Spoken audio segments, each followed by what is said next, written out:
Well, hi everybody. What we wanted to do this month is kind of round out the year and have a team roundtable and just discuss kind of how the year went for the business personally, how we navigated challenges, resources for the year, what we changed, and I'll kind of go through these questions one by one and our goals for 2025. But just to give you a general roadmap of the things we're going to cover today.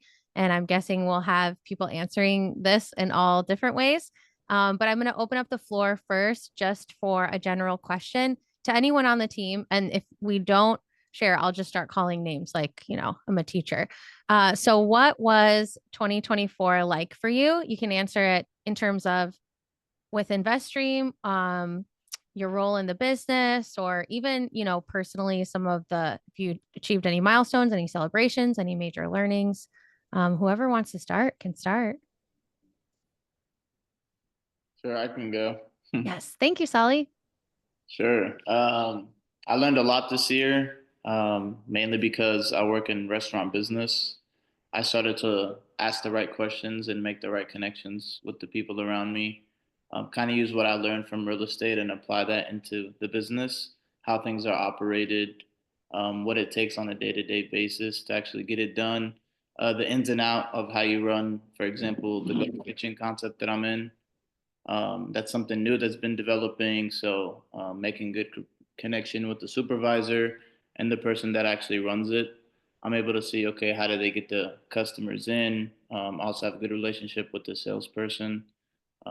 Kind of what he pitches to them, who uses it as an example, which is most of the time us. So a lot of business owners actually come talk to me and they ask, okay, what's the day to day? What kind of volume are you guys getting? How are sales? And I give them honest feedback because the concept of the place that I work in, you're kind of hidden. You don't have a lot of people who actually see you. So you got to have good, strong branding, for example, a good team. It's just a good resource for me just to learn from other people coming from Michigan or Chicago and try to apply themselves here. So um, just asking the right questions and coming back to Al and asking him what he thinks about it and kind of pick his brain and just learning and developing as I go. So it's been a good year. It's actually going to be a better year next year, hopefully, with new things coming to place for the business that I operate. So I'm also going to pick Al's mind and maybe Wes's and see how we can expand there. What's nice about what Sully is doing is he's like he's playing both sides. So he's in real estate, um, working with investors and investors relations. He's working on the real estate side of explaining to our investors what we're acquiring and what we're building, and answering the questions and walking them through the whole investment process. But he's also working in operations and restaurants. And so what he was talking about is the ghost kitchen concept is like a hybrid, where you're the landlord of restaurantees. And so he is the tenant, but he's also seeing how the landlord is working with the tenant. So it's kind of giving him that full circle of property management slash the tenant experience, which is great. Exactly. That's just a drop in an ocean. And what's nice too, I mean, if you don't know, Wes was in the hospitality side, and he understands restaurant operations very well. Yeah, he was telling me, so you get to deal with a lot of things, Dad. I said, yes. The operator, the manager, the accountant, the tax specialist, the hiring manager. The guy has to be with the attorney, the marketing decisions, the every aspect of any operation you have, we touched it, we dealt with it. And it gives you a lot of responsibility, but you learn a lot from it. Takes a lot. Yeah, I mean, if when you talk operations, one of the probably two of the toughest operations are property management and restaurant management. So um, you have to Because of be the 24/7 operation, that's what makes it tough, and it's just yeah. never stops. Yeah, Never yeah, and stops. it's attention to details, it's staffing all the way, attention to details on food, keeping the customer happy, a lot of volume as well. So it's like keeping you on the heels. And property management for apartment complexes is closer to restaurants where you're dealing Mm. with hundreds of units and tenants and collecting rent, working with them on their maintenance requests, etc. Um, the the retail property management is a little lighter, which is more of a long-term relationship with the tenant.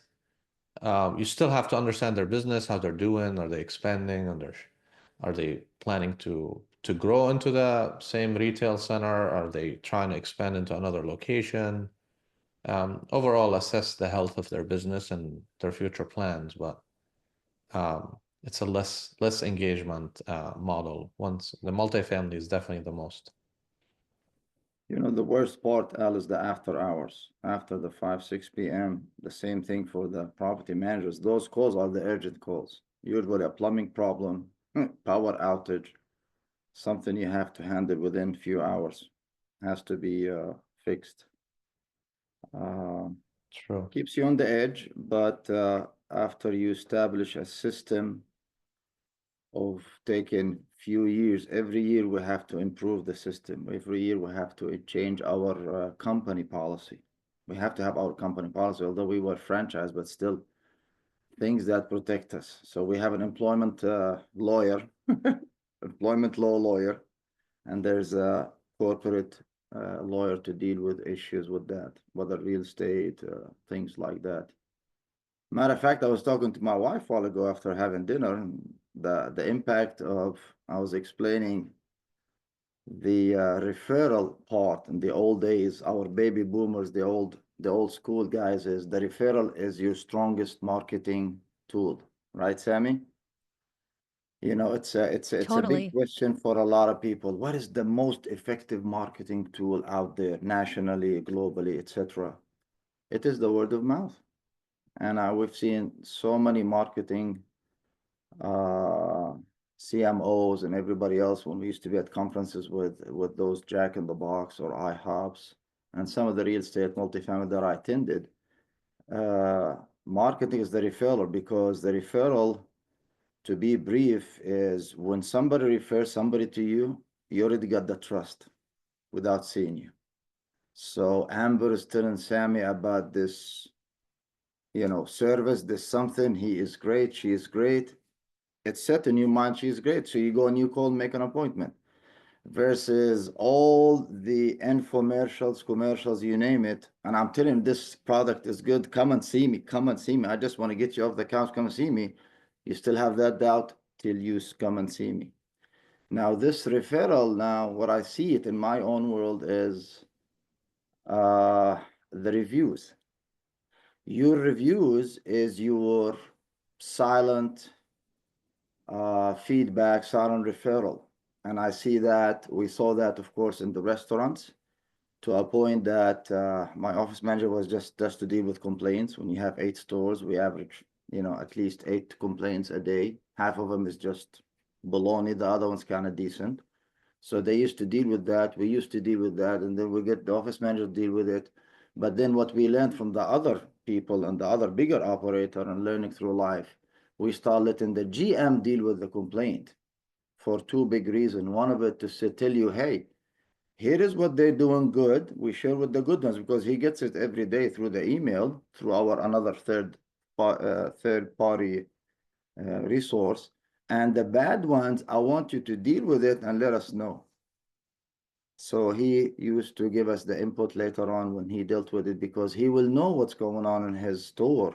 And if he doesn't see what the issues are, human nature will tell you, no, man, I'm perfect. I'm doing well. What's going on?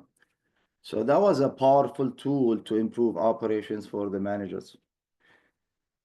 Uh, Manage operation as Al manage said by a lot. exception. Yeah, manage by exception is a good, powerful. So you focus on what matters, and if everything is working, you can reflect on a monthly basis how awesome we are, but you're not gonna be buried by the noise, if you will. Yeah. No, I hear you. You mentioned something very interesting. Although Investstream is relatively young, we're now 3.5 years in the making, but I would say we're very close to 50% of our new investors are referrals already. So that's always a healthy thing because it's a testimony from our existing investors and I was reading a couple of marketing KPIs and they said, yeah, if you're closer to a third to 50%, 33 to 50% for new business being referrals, then something is working. So Right. Yeah, it's great. So on all what you mentioned earlier, Al, commenting on operations has a lot of moving parts. Management meeting once a month. Sometimes you have to do it bi-weekly if I see some issues. Then you have a new promotion. Every 3 months there's a new product. So there's a new training. So you get trained this. You gotta make sure it's all done in all the stores. And you create that mechanism of following up and tracking the system and having everything done. It was fun, man. It was fun. I think a lot of things I learned in my life, and now I look back sometimes said, how the hell I did it? Alhamdulillah. I was blessed. God gave me the patience and tolerance, and we're still doing it. But now, as a semi-retired person, I have to take it easy, because Superman over here, the body is not keeping up with it. It's telling me otherwise. So gotta slow down. well, real estate construction is fun too, but it's less. Mhm. At least it's paced, right? You manage the phases. It's not daily operation. It is critical path project management. You can't have delays, all that, dependencies, risk management, but it's not necessarily daily operation. So it's a little bit more structured. So you've seen 3 curveballs so far we have to deal with in this project, and there will be some more down the line. I Yeah. guarantee you that. That's the And nature Amber of will be watching. development, right? It's Yeah. whether it's a vendor issue, whether it's a surprise in the land. That's why we have contingencies on timeline and contingencies Mm, on budget, and uh, because that's just part of the beast. absolutely. Um, Rob, what about you, Amber? What did you like, learn, reflect on? Oh man. Well, I feel like I've spent a lot of this year learning, which is sometimes painful to me because I like for things to come easily, but we've talked a lot about this and being pushed outside of my comfort zone. And I had done property management for so long that it was second nature and everything came easy. And I was really good at it. And so but again, kind of like y'all were talking about, it's really, really hard work. And so I, wanted to transition into something different and learn and push my expectations for myself, which I'm finding that I'm doing. So I think the biggest thing that I took out of 2024 was you never get too old to learn, and education and kind of pushing myself to learn different things. That maybe not aren't just natural to me at this stage. So I definitely have learned a lot. I still have a lot to learn. I do know that. I see that every day, but I feel like I've learned more in the last 6 months than I had in years with work because I had just gotten to the point where, you know, I could walk backwards with my eyes closed and get it done because I had done it 5,000 times and rinsed and repeated. So it's been good for me. but isn't it more exciting than your routine, your boring routine that you got used to every day? Yeah, it is exciting. I mean, Al and I have talked about that, that I am excited about the company and the growth and where it's coming or where it's going. In particular, just the vision that Al has for the company and for the team. So yeah, it's super exciting. It gets me revved up and I want to be a part of it for sure. It's nice. I'll tell you, you said something good. When that's hard and painful, doing this thing, you learned a Mhm. lot. That means that you're learning a lot, a really good thing that you did not know before. And Yes. you feel more confident, more equipped with that knowledge after you go through it. Absolutely. One of my little Texas things that I say, and I've said this like a few times to my husband about Al, I said, he makes my brain itch. Like, he makes Good. my brain itch because I have to, like, actually apply some thought behind the process. So it's nice. Yeah. I mean, she's doing SEC law. I mean, it can't get worse than that. Uh-huh. I'm learning. Hey, listen, Al tasked me with something earlier this week with cash flow portal, and I sat here in front of my desk at my computer and was like, there is no way I'm going to be able to do this. There's just no way.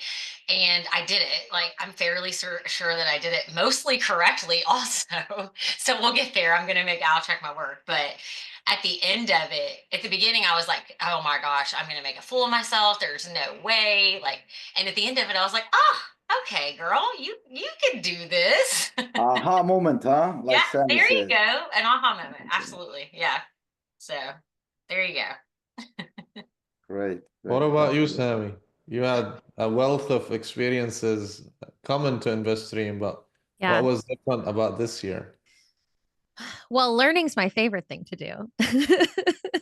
I'm like a perpetual student. I don't know. I get uncomfortable when I'm like not learning something new. I'm like, oh, I get anxious. I'm like, I gotta take on a new challenge.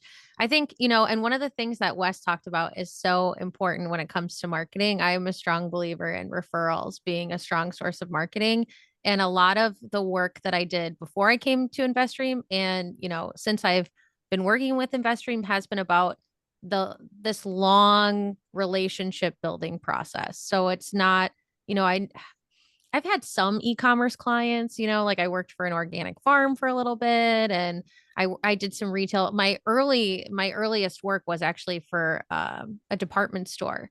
But most of the bulk of the work that I've done has been in like healthcare and, finance and technology and accounting. And so it's like these really long cycles where, it's like you just kind of have to be top of mind. And so that at the moment someone's ready to make a decision, they've thought of you because you've been around enough. And so that's been my approach and my strategy. Like these webinars. I mean, one of the things that I'm the proudest of this year was getting the webinar series off the ground and having one every month and getting a topic together and there have been some really great topics. It's been fun to see, some are more interactive. We've kind of done them from different angles. Last month was really fun to have a guest, doing a roundtable to end out the year. I really enjoyed in my former life as an marketing director for an accounting firm. I did a lot of webinars, mostly for IT, and it was a lot of like education and things like that. Some of them were like instructional, interactive, and I always enjoyed doing that because I thought it was really important to provide information for free and not have it be pitchy, I guess, for lack of a better term. I really enjoy the authenticity we're bringing to these events and that it is just us sharing information and going more in depth on a given topic. So that's been great to be a part of. And I'm really proud of what we put together in a year. And I'm really looking forward to doing more. Um, Outside of work, I think, well, and also it's helped me in my work life. I've spent a lot of time learning like how to prioritize and delegate. So I'm not saying I was bad at it before, but maybe I just went, well, I can handle it. Like I have the capacity, so I can do it. It's okay. So it's been nice to find people I can trust and count on and say, okay, hey, can you handle this? I, don't have the capacity, or I know that if I pass this off, it'll free up time to do more important things.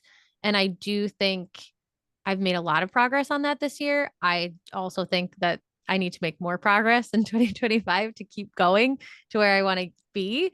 And I'm also trying to finish a thesis by May.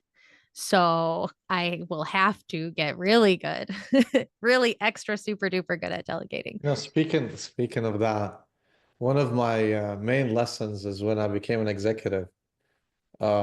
is deploying the selective amnesia and making sure that you delegate effectively. Because I mean, you're used to, you know, the normal formula for a manager is 7 plus or minus 2. You can't manage more than maybe 12, 13 if it's a very flat organization, fine. But that means you do nothing. You do nothing but managing your team. There's no individual work. And so if you add any individual work to that, then it declines fast. And so when you become an executive and you have tens and hundreds and you get into the thousands and the layers and all that. So it becomes really important to let go and apply, you know, a system and a process and a discipline to things. And sometimes it's not the quality that maybe you would have done if had you done it yourself and all that. So and it's kind of like I remember Wes back in the days like, do I do one IHOB very well or do I do like five at like 90% or 85%? And it's the same mentality is whether it's a personal, you're good at it, but it's time to maybe scale your impact, or you know, we just have to build the team and a structure, and we understand things are gonna slip, and we just have to keep tightening the training and the process. But that's But for you the know, sake of Al, growth. Yeah. you wanted to do that. Leaders have those skills. There's few people has these skills that they want to step up and take that accountability. They don't see it this way, but they gradually get into it because naturally you like doing that. Mm. That's true. That's true. But still, you were, or you were, yeah, at one point you were doing the tasks and you had a standard of doing things. Right. And then once you start delegating, I'm like, oh, that's not how I would do it. But hey, if it leads to the same result, absolutely fine. As long as it's documented and it's repeated. So, but yeah, Sammy is superhuman when it comes to being efficient and productive and managing her time well. But as things grow, there's a limit to capacity. Yeah. Well, and I like being a teacher. I mean, in my academic life, I'm a TA and I was a TA like 10 years ago. And that was one of the most enjoyable things I got to do. I was actually just talking to someone about that today. I was like, oh, it's so great to see someone get it, to go from not getting it to getting it. So that's another thing I've been focusing on in delegating is that ability to teach something to someone else. And and sometimes they surprise you and they figure things out in a different way. Like I've had it happen where I'm like, I've been, banging my head against the wall, trying to figure this out for months. And in 5 minutes, they go, well, what about this? And then I go, okay, maybe I need to let go more because obviously you've got it handled, or just even having a different brain on something can help ease the load. So Yeah. I'm trying to think about it in terms of, yeah, what even if it's not the way I would do something, what other talents can people bring to the table? And also, where can I impart, my almost 20 years of experience in, these fields and maybe help someone avoid some of the road bumps, not all of them, but some of them. Yeah.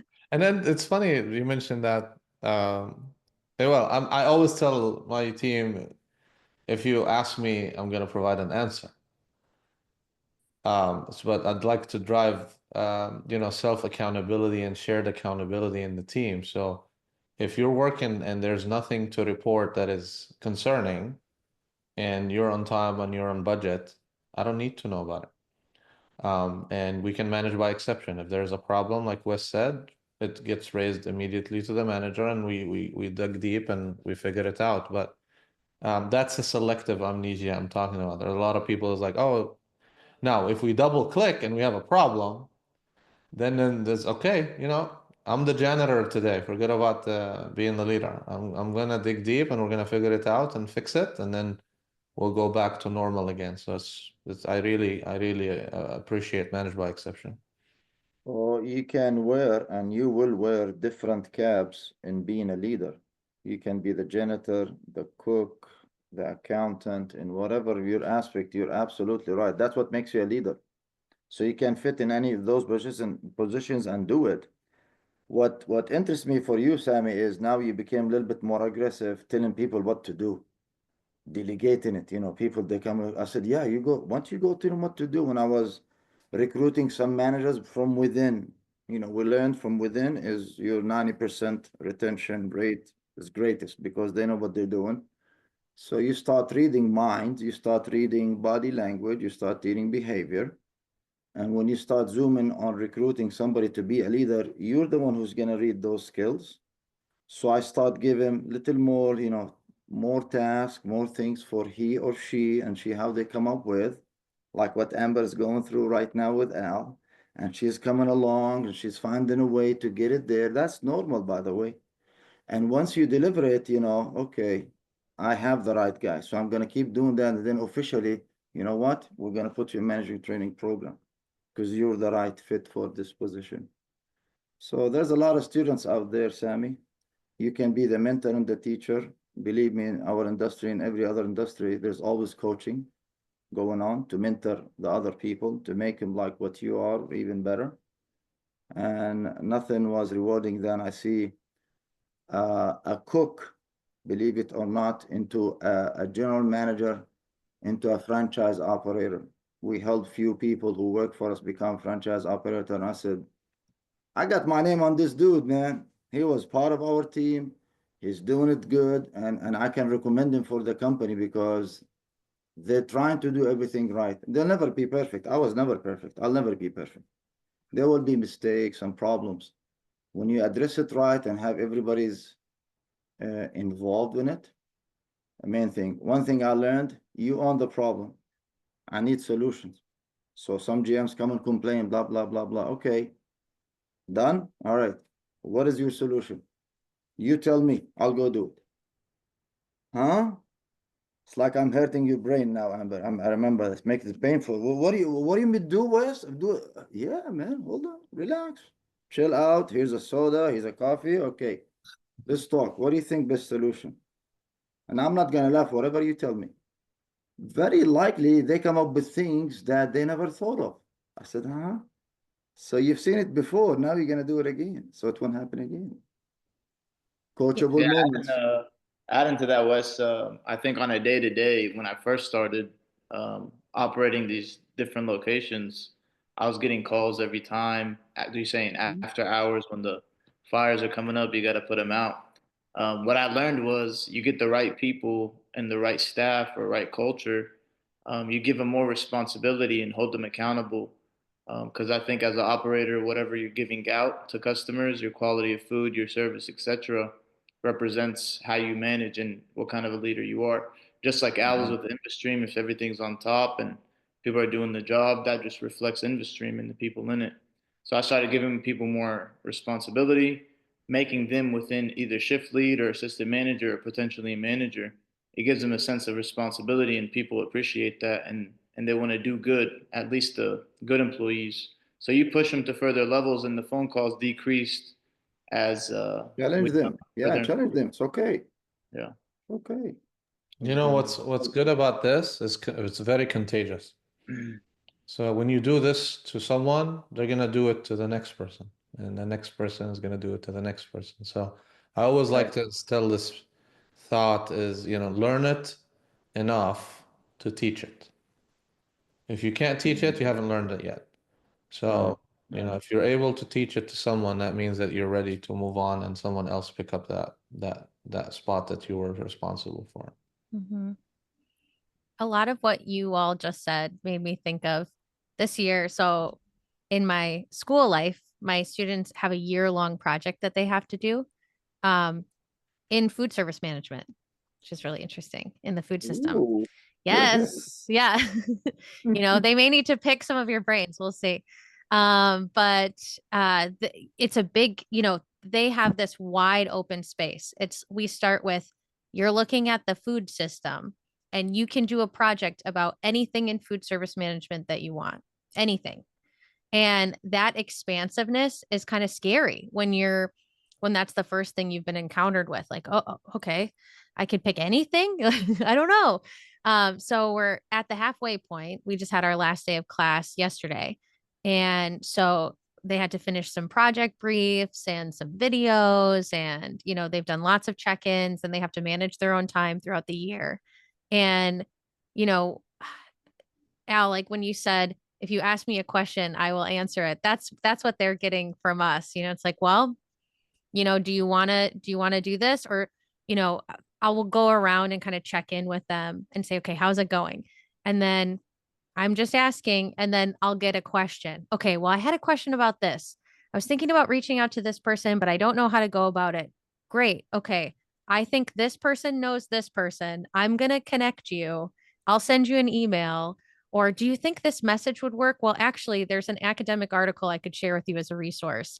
I've even shared, like self-discovery documents, things like that. And now they're starting to learn, I think, okay, well, if we get stuck, one of the things I learned when I did a coding boot camp like 10 years ago, and one of the teachers said, struggle for 20 minutes. And if you can't get the solution in 20 minutes, then talk to a peer.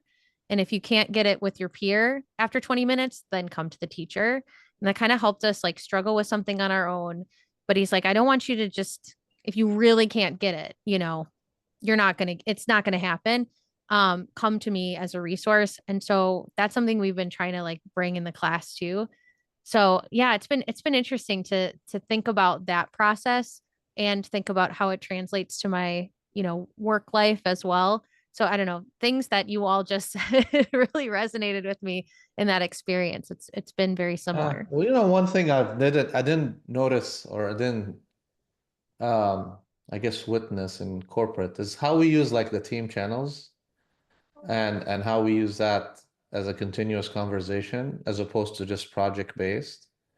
And it was interesting because there's a lot of actually group peer training, hand holding, that are like people are sharing thoughts and they're being edited and commented on in a way that is just natural and flowing, outside of the daily task. And so that I felt that I haven't witnessed it to be that effective. Maybe because this is a small team and it's kind of like a family, but it'd be nice to scale something like this where you have multiple teams working in that spirit as things grow. So something that I really don't want to lose as we continue to grow and have more team members. So.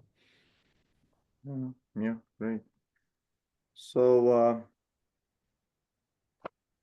complying with Sammy's kind request to give us some update where we at, I just wanna, since I worked on some of it here today, give an update for our investors and everybody else of what we've been doing.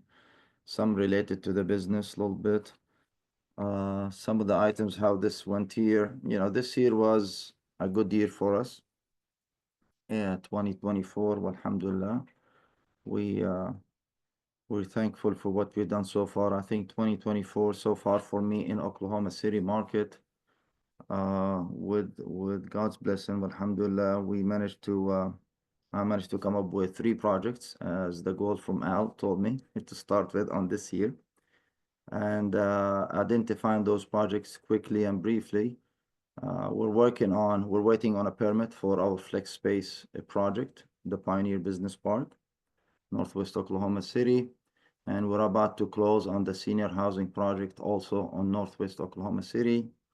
And also we're probably closing by the end of the year or next year, Al, on the medical building. It's gonna be in February. February into next year. So at least I delivered for my goals. I feel good that I got them on the table. Now we need to build them. As well, we helped our 2 principals, Dr. Baha and Dr. Yusuf, to open their own another branch of their clinic, their neurology clinic out of Ardmore into Oklahoma City. That's another branch, and we wish them well with their expansion. And that's for this year. Thankfully, it was a busy year for me in a slow market, actually, considering the interest rate and the material cost and material pricing of construction kind of tapering down little by little as it's working with the inflation down as far as the pricing. So I think we did well with that. On another point, like I said, it's a slow market, high interest rate, relatively high construction costs, materials, and trying to find the right deal. But bear in mind in real estate, in those tough time and slow market time, that's where you find the right deals. That's where you dig a lot of good deals, mainly off market and some of them on market as well. But I learned the business and real estate business. A lot of times we just have to be patient till the market corrects itself to find the right deal. You don't have to be excited to jump on a deal that you don't understand. Your numbers and your underwriting figures doesn't worth it. It's not working out. Don't do it. Just be patient. And we've been patient almost for 2 years right now, not to be aggressively, but I think with those 3 projects, we're good. We're doing above average, above than average out there and nationwide. On the aha moment, Sammy, I learned an aha moment last week during working on a project by Pioneer Business Park. No, sorry, the senior housing project. It's one thing, one of the major,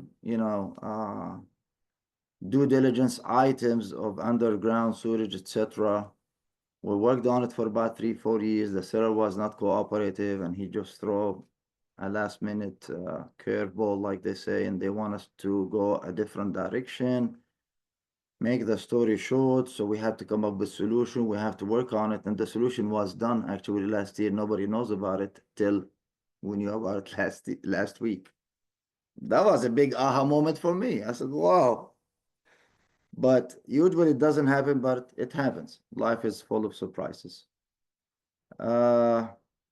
My new resources in Oklahoma City, I'm building another new team because most of my old team are retired, old, moved, things changes. So we're building our new engineer, architectural, excavation people, builders, etc. So we're putting, I'm bringing new people on board so we can hopefully partner with them and do other projects.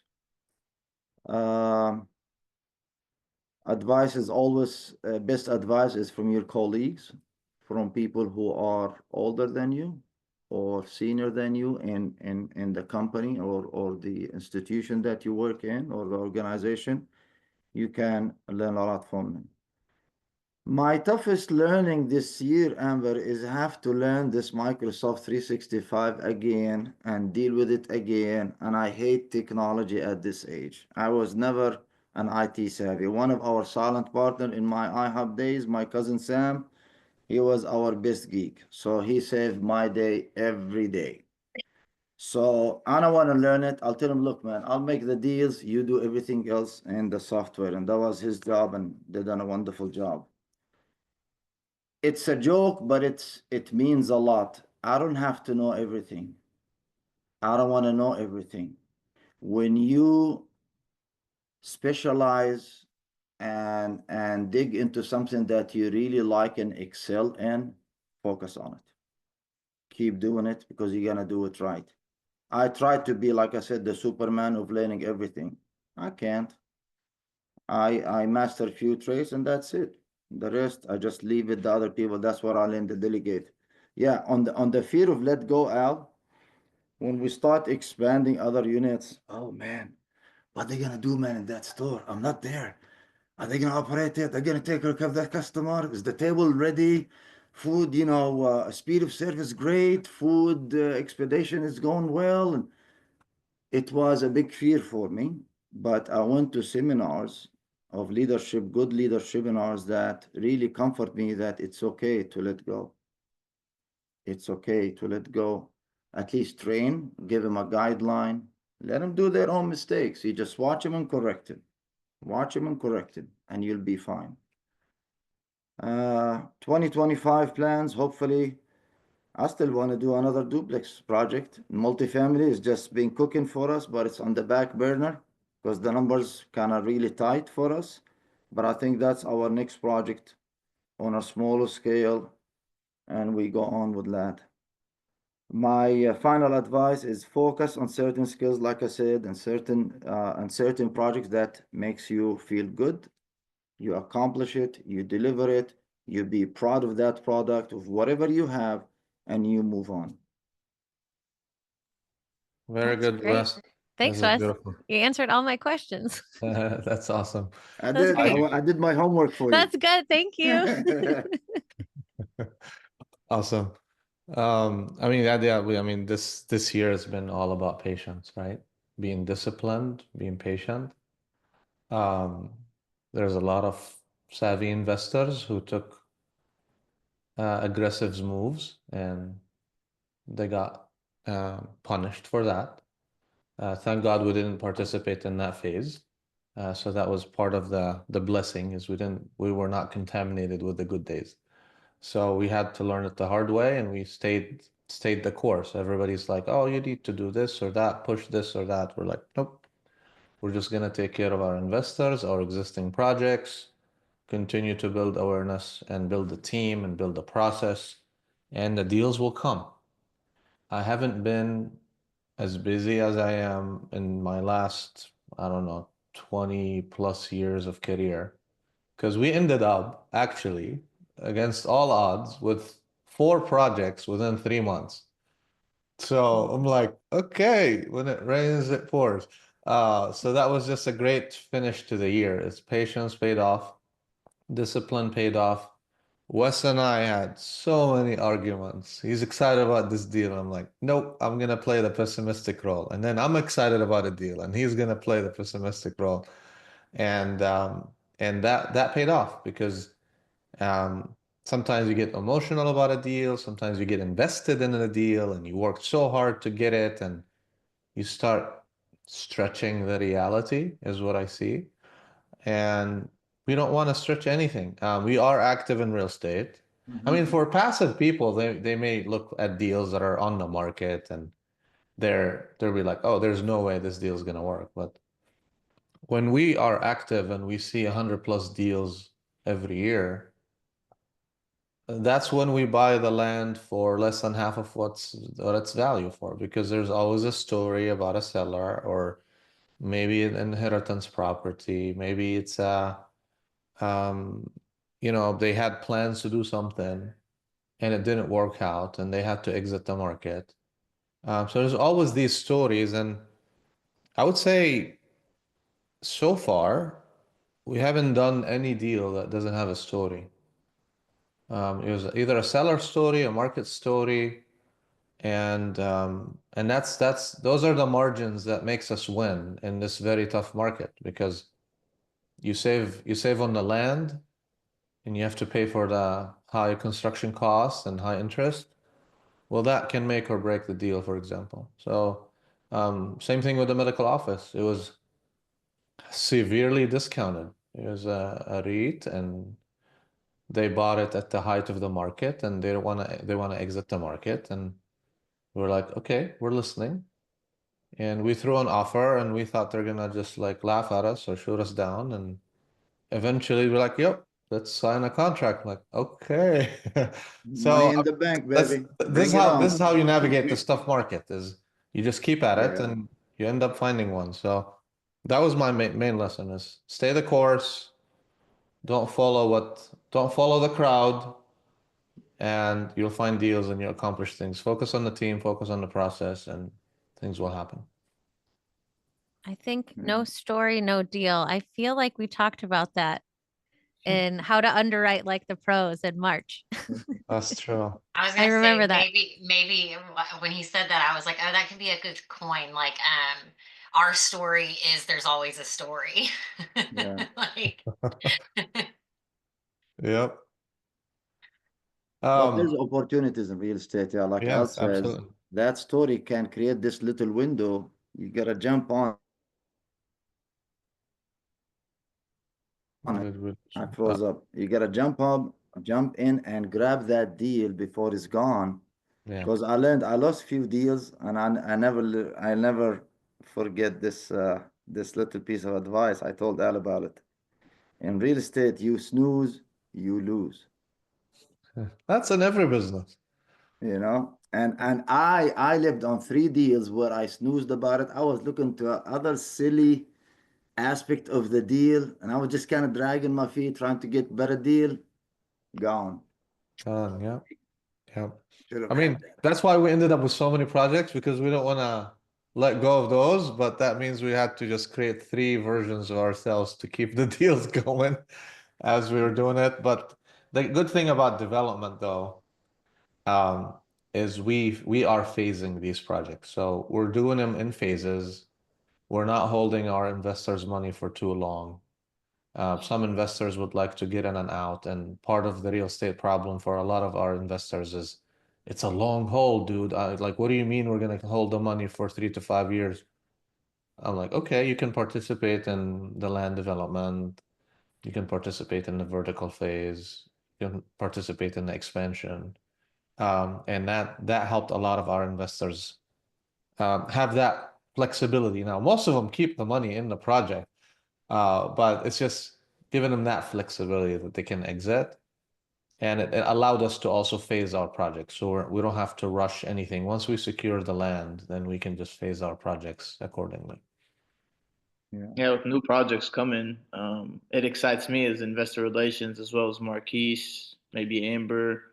When we have booths set up like MassCon or our Wealth Path conference, those get me really excited because I'm face to face with people and stories that we have in the past or anything I want to share. It's a good way of making connections. So creates more conversation. Yeah, Yeah. next year we're gonna be in 4 conferences. That's our target. Nice. That's kind of how I got my start, kind of. I started as promotions.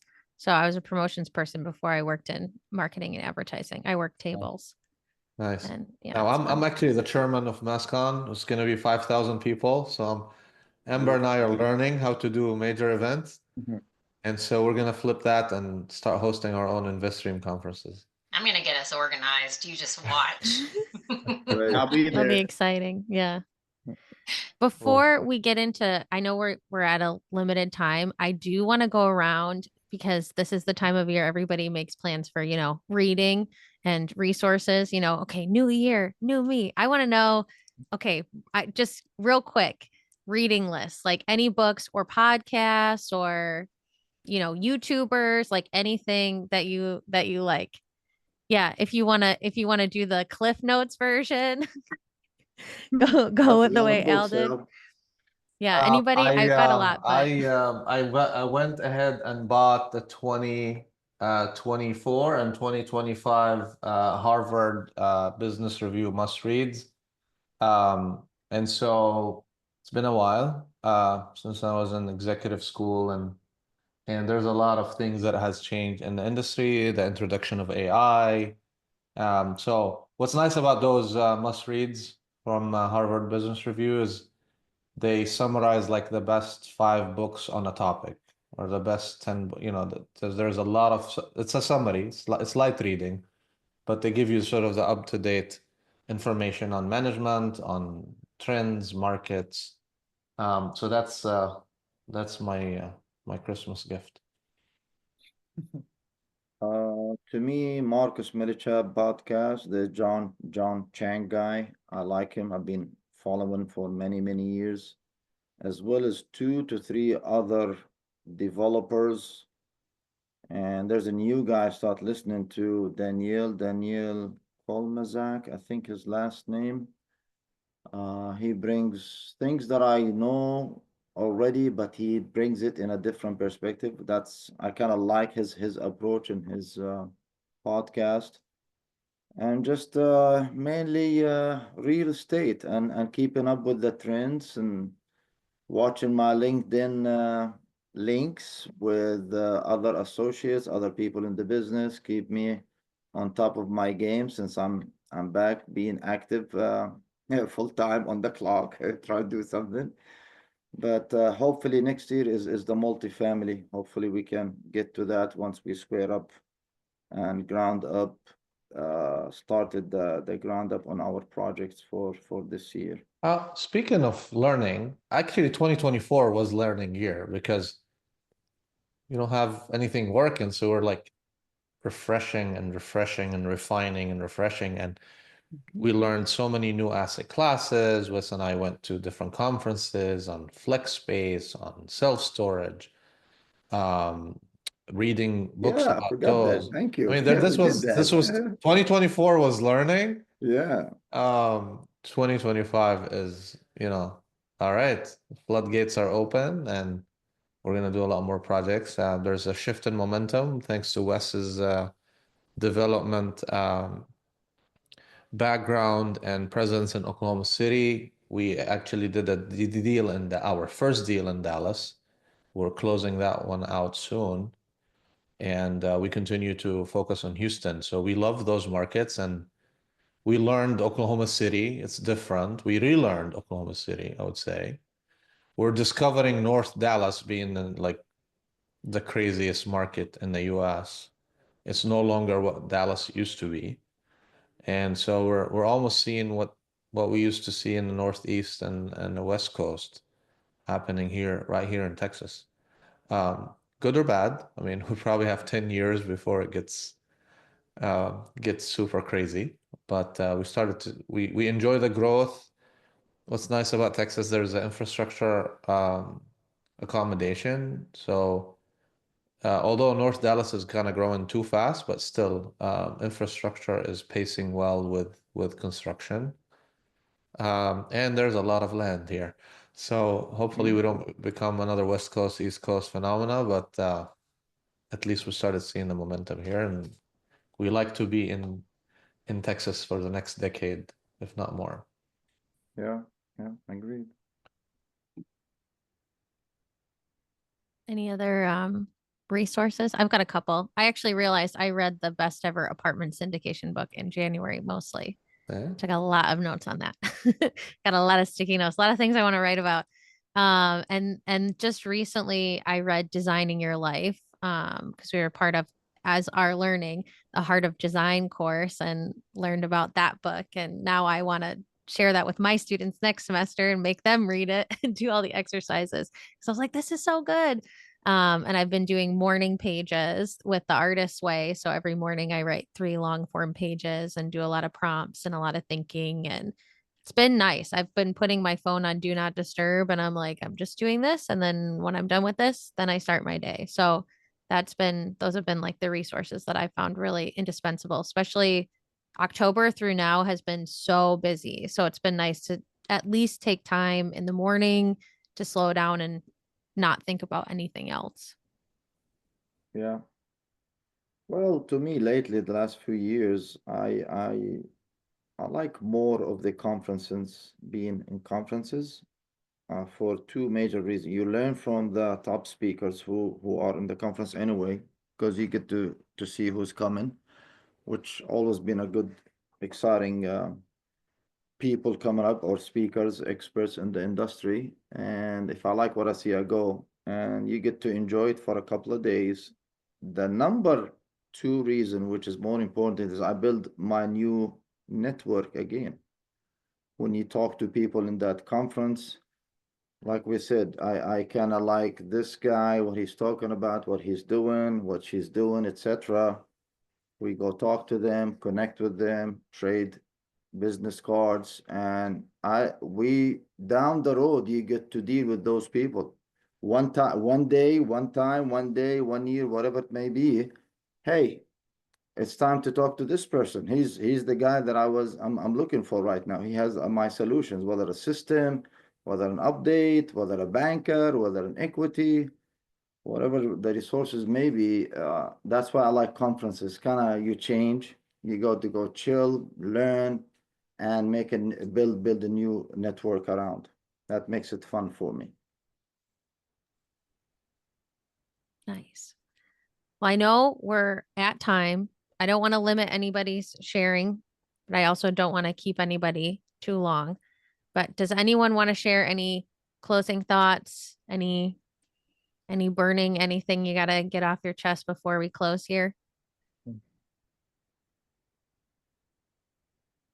No, I'm just gonna share. I'm excited about 2025, 2023, and 2024s. Definitely the toughest couple years in more than a decade in the real estate space, and for us to flourish and grow and learn in that was a great experience that I will always remember. And all indication seems that it's only going to get easier from here, and we're equipped to leverage that, and I'm excited about the future.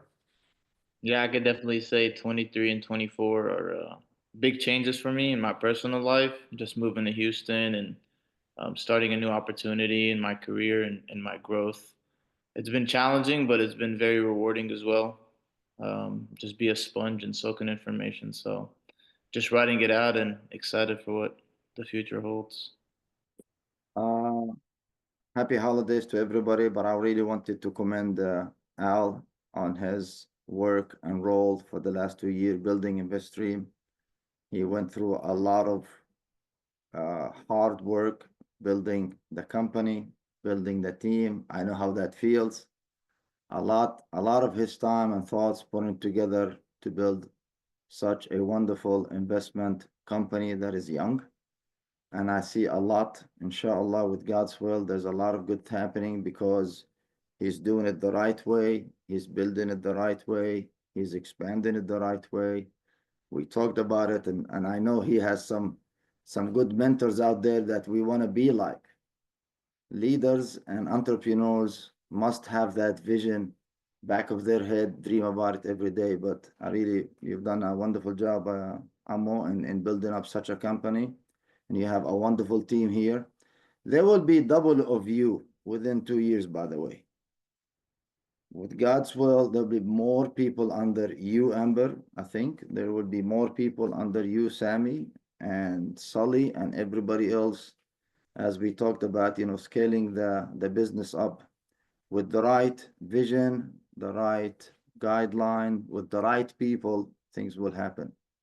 So good job, Al. Appreciate Best it. wishes. Nothing but respect and love for you. And happy holidays for all of you guys. Happy holidays, everyone. Enjoy your break with your families, and let's get to work in 2025. Happy Perfect. holidays, Earl. All right. All Thanks, right. everyone. Good day. Bye. Bye.